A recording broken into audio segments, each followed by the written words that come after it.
The gram stain is the most widely employed staining method in microbiology. It is a differential stain because it divides bacteria into two classes, gram-positive and gram-negative. In the first step of the gram stain procedure, cells from a fresh culture are transferred to a clean slide and allowed to dry. If the cells are on an agar plate, they should first be transferred to a liquid medium for dilution. The cells should form a thin, barely visible film.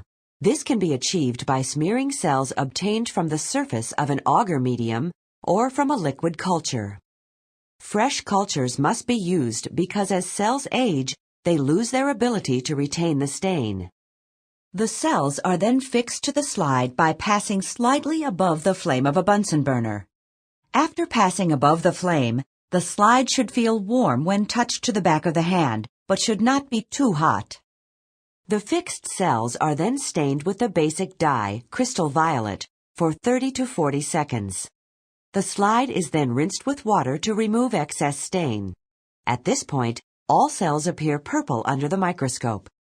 Next, a solution of grams iodine is added and retained on the slide for about 1 minute.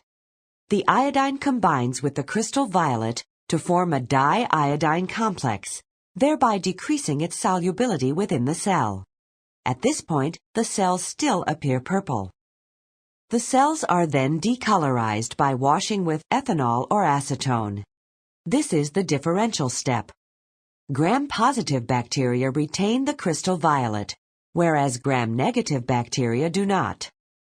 The ethanol or acetone should be added drop-wise, with the slide tilted at an angle until the drop coming off the edge of the slide just starts to become colorless. Even gram-positive cells can lose the crystal violet iodine complex during prolonged excessive decoloration.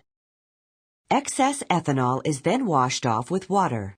When viewed under the microscope, gram-positive cells appear purple and gram-negative cells are colorless. Finally, the rinsed cells are covered with the counterstain Safranin for 20 to 30 seconds. This stains the gram-negative bacteria pink.